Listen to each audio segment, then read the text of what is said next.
कभी chemistry lab में वो कमाल का रिएक्शन देखा है जब आप एक टेस्ट ट्यूब में रखे ट्रांसपेरेंट लिक्विड जैसे प्राइमरी अल्कोहल में पोटेशियम परमैंगनेट का वो गहरा पर्पल सॉल्यूशन डालते हैं। हाँ, और वो पर्पल रंग मतलब विबज्योर के किसी भी रंग में बदले बिना जादू की तरह गायब हो जाता है, एकदम कलरलेस। बिल्कुल।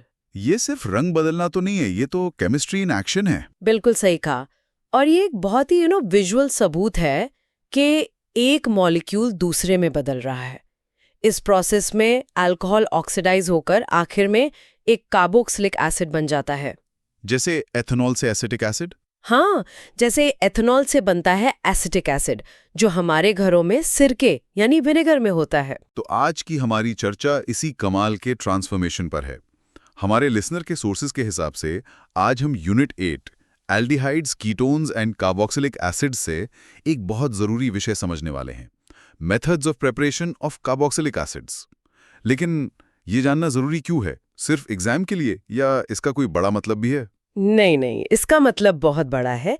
ये रिएक्शंस हमें सिखाते हैं कि लैब और इंडस्ट्री में हम अपनी मर्जी से कंट्रोल के साथ कार्बोक्सिलिक एसिड्स कैसे बना सकते हैं। अच्छा, ये फंक्शनल ग्रुप्स के बीच के रिश्ते को समझने की चाबी है कि कैसे अल्कोहल्स, एल्डिहाइड्स और कार्बोक्सिलिक एसिड्स मतलब एक ही परिवार के सदस्य हैं जो एक दूसरे में बदल सकते हैं। तो ये जानना मतलब ड्रग्स से लेकर रोजमर्रा की चीजों तक के लिए फंडामेंटल है। बिल्कुल। चलिए, तो फिर इस फंडामेंटल आइडिया को बिल्कुल जीरो लेवल से समझते हैं। सबसे आसान शब्दों में कार्बोक्सिलिक एसिड्स बनाने का मतलब क्या है? इसे आप एक ऑक्सीडेशन लैडर या ऑक्सीडेशन की सीढ़ी की तरह सोच सकते हैं। ऑक्सीडेशन की सीढ़ी? हाँ, आप सीढ़ी के मान लीजिए निचले पायदान पर खड़े एक कंपाउंड से शुरू करते हैं जिसकी ऑक्सीडेशन स्टेट कम है, जैसे कि एक प्राइमरी अल्कोहल। और फिर आप उसे ऑक्सीडाइज करके यानी उससे इलेक्ट्रॉन्स निकालकर सीढ़ी पर ऊपर चढ़ाते जाते हैं जब तक आप कार्बोक्सिलिक एसिड के टॉप फ्लोर तक नहीं पहुंच जाते। अच्छा, तो मतलब हम मॉलिक्यूल को एक तरह से अपग्रेड कर रहे हैं। एकदम सही शब्द है, अपग्रेड।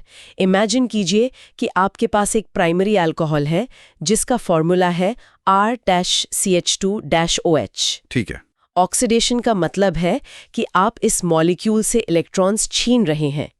जब आप पहली बार इलेक्ट्रॉन्स निकालते हैं तो ये एक एल्डिहाइड बनता है, RCHO। ये हुआ बीच का स्टेप। हाँ, ये सीढ़ी का बीच वाला पायदान है। जब आप एल्डिहाइड से और इलेक्ट्रॉन्स निकालते हैं तब जाकर वो कार्बोक्सिलिक एसिड मतलब RCOOH बनता है, जो सीढ़ी का सबसे ऊपरी पायदान है। ये तो हुई ऊपर ऊपर की बात, पर मॉलिक्यूलर लेवल पर असल में क्या हो रहा है? बहुत अच्छा सवाल है।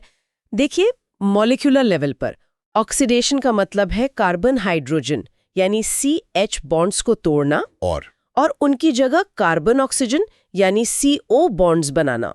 हर स्टेप में हम कार्बन एटम को और ज्यादा ऑक्सीजन एटम से जोड़ रहे हैं, जिससे कार्बन का ऑक्सीडेशन स्टेट बढ़ जाता है। एग्जैक्टली।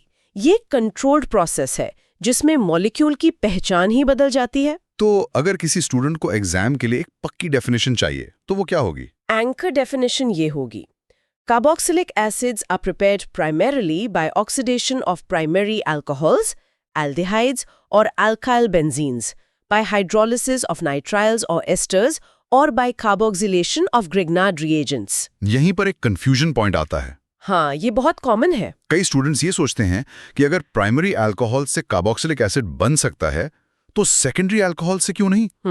दोनों में OH ग्रुप तो है ही, सिर्फ एक हाइड्रोजन एटम का फर्क इतना बड़ा डिफरेंस कैसे पैदा कर देता है? ये बहुत जरूरी सवाल है और एक आम गलती भी। याद रखें, सेकेंडरी अल्कोहल्स ऑक्सीडाइज तो होते हैं पर वो सीढ़ी के बीच में ही रुक जाते हैं। मतलब? वो कीटोन्स बनाते हैं, कार्बोक्सिलिक एसिड्स नहीं। ऐसा इसलिए क्योंकि कार्बोक्सिलिक एसिड बनने के लिए जिस कार्बन से OH ग्रुप जुड़ा है उस पर कम से कम 2 हाइड्रोजन एटम्स का होना जरूरी है। अच्छा। प्राइमरी अल्कोहल में ये होते हैं, पर सेकेंडरी अल्कोहल में सिर्फ एक ही होता है। वो एक हाइड्रोजन निकलकर कीटोन बन जाता है और उसके बाद आगे ऑक्सीडाइजेशन के लिए कोई CH बॉन्ड बचता ही नहीं है। तो स्ट्रक्चर ही रिएक्शन को रोक देता है। बिल्कुल। वाओ, तो मॉलिक्यूल का स्ट्रक्चर ही उसकी किस्मत तय कर देता है। चलिए, इस ऑक्सीडेशन लैडर वाली एनालॉजी के अलावा क्या इसे समझने का कोई और मजेदार तरीका है? बिल्कुल, इसे एक मल्टी स्टोरी बिल्डिंग बनाने के प्रोजेक्ट की तरह सोचिए। Building project, interesting. हाँ, आपकी मंजिल है टॉप फ्लोर, जो है हमारा कार्बोक्सिलिक एसिड। ओके। अब इस टॉप फ्लोर तक पहुंचने के कई रास्ते हैं। पहला रास्ता है सीढ़ियों का, जो है हमारा ऑक्सीडेशन पाथ। सही पकड़े। आप ग्राउंड फ्लोर यानी प्राइमरी अल्कोहल से शुरू करते हैं और स्टेप बाय स्टेप ऑक्सीडेशन की सीढ़ियां चढ़कर टॉप फ्लोर तक पहुंच जाते हैं। ठीक है। लेकिन मान लीजिए सीढ़ियां ब्लॉक है या आपको कोई शॉर्टकट चाहिए। हाँ, तो फिर लिफ्ट या कोई और रास्ता? एग्जैक्टली। दूसरा रास्ता है ग्रिग्नार्ड कार्बोक्सिलेशन का। ये एक तरह की स्पेशल क्रेन सर्विस है जो बिल्डिंग के बाहर से सीधे टॉप फ्लोर का ढांचा खड़ा कर देती है। वाओ। और तीसरा रास्ता है नाइट्राइल हाइड्रोलिसिस का। ये ऐसा है जैसे आप पहले एक ब्लूप्रिंट यानी नाइट्राइल बनाते हैं और फिर पानी हाइड्रोलिसिस की मदद से उसे सॉलिड स्ट्रक्चर में बदल देते हैं। तो मतलब रास्ते अलग अलग हैं, स्टार्टिंग मटेरियल अलग हैं, पर मंजिल एक ही है। मंजिल एक ही है, एक कार्बोक्सिलिक एसिड। ये एनालॉजी तो बहुत क्लियर है। अब इससे एक स्टेप आगे बढ़ते हैं। लैब में ये सब होता हुआ कैसा दिखता होगा? क्या हम इसकी एक मेंटल मूवी बना सकते हैं? जरूर। ये सबसे अच्छा तरीका इसे याद रखने का। अपनी आंखें बंद करके इमेजिन कीजिए कि लैब बेंच पर आपके सामने 3 अलग-अलग बीकर्स रखे हैं। Okay, I am imagining. Beaker 1 oxidation path. आप एक प्राइमरी अल्कोहल में ऑरेंज रंग का क्रोमिक एसिड सॉल्यूशन डालते हैं। डालते ही सॉल्यूशन का रंग ऑरेंज से बदलकर गहरा ग्रीन हो जाता है। ये पहला संकेत है कि रिएक्शन शुरू हो गया है। राइट। फिर आप इसे थोड़ा गर्म करते हैं और कुछ देर बाद आपको कार्बोक्सिलिक एसिड के सफेद क्रिस्टल्स नीचे बैठते हुए दिखते हैं। ठीक है, ऑरेंज से ग्रीन और फिर व्हाइट क्रिस्टल्स। Got it. अब दूसरा रास्ता, ग्रिग्नार्ड वाला। Beaker 2 Grignard path. इस बीकर में एक बहुत ही रिएक्टिव केमिकल है, ग्रिग्नार्ड रिएजेंट, जिसे हमने एकदम ड्राई कंडीशंस में रखा है। ओके। अब आप इसमें ड्राई आइस यानी सॉलिड कार्बन डाइऑक्साइड के टुकड़े डालते हैं। Dry ice? हाँ, डालते ही एक तेज रिएक्शन होता है, फिजिंग होती है और एक वाइट प्रेसिपिटेट बन जाता है। अब इस प्रेसिपिटेट में आप थोड़ा एसिड डालते हैं और वो प्रेसिपिटेट घुल जाता है और आपको आपका लिक्विड कार्बोक्सिलिक एसिड मिल जाता है। और तीसरा रास्ता, नाइट्राइल वाला। Beaker 3 nitrile path. इस बीकर में एक नाइट्राइल कंपाउंड है, RCN। आप इसमें डाइल्यूट एसिड मिलाकर इसे धीरे धीरे हीट करते हैं। ये रिएक्शन थोड़ा स्लो है। आपको दिखेगा कि धीरे धीरे पानी का मॉलिक्यूल नाइट्राइल के मजबूत ट्रिपल बॉन्ड पर हमला करके उसे तोड़ रहा है और आखिर में आपको आपका फाइनल प्रोडक्ट कार्बोक्सिलिक एसिड मिल जाता है। फैंटास्टिक। 3 अलग अलग स्टार्टिंग मटेरियल्स, 3 बिल्कुल अलग अलग रिएक्शंस, पर प्रोडक्ट एक ही, कार्बोक्सिलिक एसिड। ये सुनने में तो बहुत स्ट्रेट फॉरवर्ड लगता है, पर क्या लैब में ये रिएक्शंस वाकई इतने क्लीन होते हैं? ये एक प्रैक्टिकल और बहुत अच्छा सवाल है। टेक्स्ट बुक्स में जो हम पढ़ते हैं वो आइडियल कंडीशंस होती हैं। अच्छा। असल में हर रास्ते के अपने फायदे और नुकसान हैं। ग्रिग्नार्ड रिएजेंट वाला रास्ता बहुत पावरफुल है, पर उसे बिल्कुल पानी मुक्त एनहाइड्रस कंडीशंस चाहिए। जरा सी नमी भी रिएक्शन को पूरी तरह खराब कर सकती है। ओह। मुझे याद है अपने कॉलेज के दिनों में मैंने ग्रिग्नार्ड रिएक्शन को एक बार थोड़ी सी भी नम हवा में करने की कोशिश की थी और मेरा पूरा प्रोडक्ट खराब हो गया था। ये वो लेसन है जो आप टेक्स्ट बुक से नहीं बल्कि लैब में धुएं से भरे फ्लास्क से सीखते हैं। मतलब थियरी और प्रैक्टिकल में फर्क होता है। बिल्कुल। वहीं नाइट्राइल हाइड्रोलिसिस ज्यादा फॉरगिविंग है। मतलब वो थोड़ी बहुत इम्प्योरिटीज झेल लेता है, पर अक्सर स्लो होता है और ज्यादा हीटिंग मांगता है। और ऑक्सीडेशन? और ऑक्सीडेशन वाला रास्ता बहुत कॉमन है, पर कभी-कभी रिएक्शन को एल्डिहाइड स्टेज पर रोकना मुश्किल हो जाता है। तो मतलब कौन सा रास्ता चुनना है, ये बहुत सी चीजों पे डिपेंड करता है। हाँ, एफिशिएंसी, कॉस्ट, स्टार्टिंग मटेरियल की अवेलेबिलिटी और कंडीशंस पर। ये तो हुई लैब की बात। टेक्नोलॉजी में इसका कोई बड़ा एप्लीकेशन है जहां इनमें से कोई एक मेथड रॉकस्टार हो? बिल्कुल है। एस्पिरिन का नाम तो हम सबने सुना है। हाँ, जाहिर है। दुनिया की सबसे आम दवाओं में से एक। एस्पिरिन बनाने के लिए जो स्टार्टिंग मटेरियल चाहिए, सैलिसिलिक एसिड, उसे इंडस्ट्रियल स्केल पर अक्सर ग्रिग्नार्ड रिएजेंट और CO2 वाले रास्ते से ही बनाया जाता है। ओह वाह। हाँ, ये ग्रिग्नार्ड कार्बोक्सिलेशन, एक मॉलिक्यूल में कार्बोक्सिलिक एसिड ग्रुप जोड़ने का एक बहुत पावरफुल और वर्सेटाइल तरीका है। एक मिनट, आपने ग्रिग्नार्ड रिएजेंट का जिक्र कई बार किया। ये है क्या चीज? ये इतना स्पेशल क्यों है? ग्रिग्नार्ड रिएजेंट्स, जिनका जनरल फॉर्मूला RMGX होता है, ऑर्गेनिक केमिस्ट्री के सुपर टूल्स की तरह हैं। Super tools? हाँ, इन्हें विक्टर ग्रिग्नार्ड ने खोजा था, जिसके लिए उन्हें नोबेल प्राइज भी मिला। ये बेसिकली एक कार्बन एटम को इतना नेगेटिव चार्ज देकर इतना रिएक्टिव बना देते हैं कि वो दूसरे मॉलिक्यूल्स पर हमला करके नए कार्बन-कार्बन बॉन्ड्स बना सकता है। सी बॉन्ड बनाने। हाँ, और ऑर्गेनिक केमिस्ट्री में सी बॉन्ड बनाना सबसे मुश्किल और सबसे ज़रूरी कामों में से एक है, और ग्रिग्नार्ड रिएजेंट्स इस काम को बहुत आसान बना देते हैं। वाओ!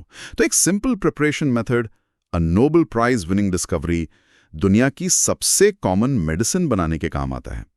अब एक काउंटर इंट्यूटिव एग्जांपल लेते हैं जो आपने पहले टच किया था। स्टूडेंट्स सोचते हैं कि अगर प्राइमरी अल्कोहल से एसिड बन सकता है तो सेकेंडरी अल्कोहल से भी बन ही जाएगा। हाँ, शायद थोड़ा ज्यादा स्ट्रॉन्ग ऑक्सीडाइजिंग एजेंट डालने से। बट एक्चुअली ऐसा नहीं होता होता है क्योंकि कार्बोक्सिलिक एसिड बनने के लिए जिस CH बॉन्ड को टूटना होता है वो कीटोन में होता ही नहीं है। मॉलिक्यूल का स्ट्रक्चर ही आगे के रिएक्शन पर फुल स्टॉप लगा देता है। तो अगर ज्यादा हार्श कंडीशंस लगाई तो मॉलिक्यूल डीकंपोज हो जाएगा, टूट जाएगा, पर कार्बोक्सिलिक एसिड नहीं बनाएगा। तो अगर कोई स्टूडेंट ये सब सुनकर नोट्स बना रहा हो तो वो कौन सी 3-4 बातें हैं जो उसे हाईलाइट कर लेनी चाहिए ताकि एग्जाम में कोई गड़बड़ ना हो? बिल्कुल, कुछ एग्जाम सेफ क्लैरिटी लाइंस बना लेते हैं। पहली और सबसे जरूरी बात, primary alcohols RCH2OH can be oxidized to carboxylic acids RCOH। ये इसलिए जरूरी है क्योंकि ऑक्सीडेशन के लिए जरूरी 2 हाइड्रोजन एटम्स यहाँ मौजूद हैं जो 2 स्टेप ऑक्सीडेशन अलाउ करते हैं। Okay, point 1 noted.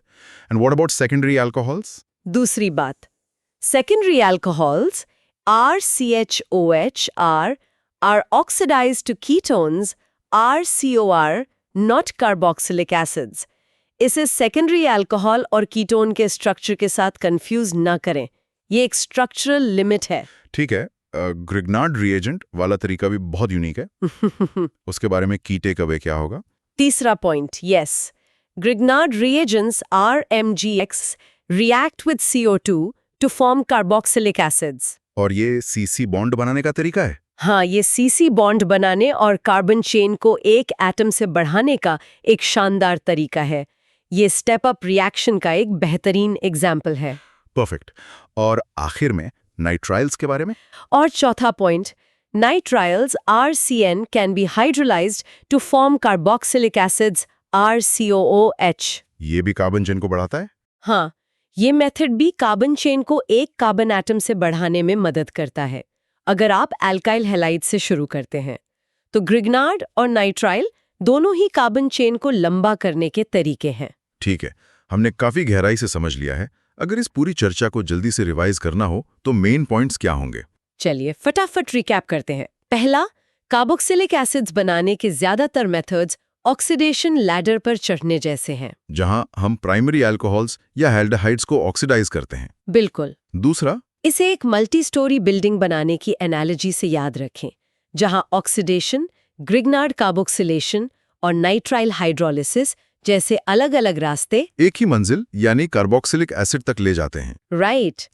तीसरा, लैब में पोटेशियम परमैंगनेट के पर्पल रंग का गायब हो जाना ऑक्सीडेशन का एक क्लासिक विजुअल प्रूफ है, जो दिखाता है कि प्राइमरी अल्कोहल कार्बोक्सिलिक एसिड में बदल रहा है। सही। And finally, a crucial exam tip, हमेशा याद रखें, primary alcohols give carboxylic acids while secondary alcohols stop at ketones। ये स्ट्रक्चरल डिफरेंस ही सब कुछ तय करता है। ये एक लाइन आपको कई मार्क्स दिला सकती है। आज हमने देखा कि कार्बोक्सिलिक एसिड्स बनाने के लिए हम ऑक्सीडेशन लैडर पर ऊपर कैसे चढ़ते हैं। ये हमें केमिकल सिंथेसिस की पावर दिखाता है कि कैसे हम सिंपल मॉलिक्यूल से कॉम्प्लेक्स और यूजफुल मॉलिक्यूल्स बना सकते हैं। और अगर हम इसे बड़ी तस्वीर से जोड़ें तो ये मेथड सिर्फ किताबी रिएक्शंस नहीं है, ये वो टूल्स हैं जिनसे केमिस्ट्स लाइफ सेविंग ड्रग्स जैसे एस्पिरिन और ज़रूरी इंडस्ट्रियल केमिकल्स बनाते हैं जो हमारी मॉडर्न लाइफ को मुमकिन बनाते हैं। So here's a final thought for our listener to explore. आज हमने मॉलिक्यूल्स को बिल्ड अप करना तो देख लिया, सीढ़ी पर ऊपर चढ़ना सीख लिया, पर क्या हम इस लैडर से नीचे भी उतर सकते हैं? यानी क्या कार्बोक्सिलिक एसिड को वापस एक अल्कोहल में बदला जा सकता है? ये सोचने की कोशिश करें कि उस रिवर्स प्रोसेस में क्या शामिल होगा और उस प्रोसेस को केमिस्ट्री की भाषा में हम क्या कहेंगे।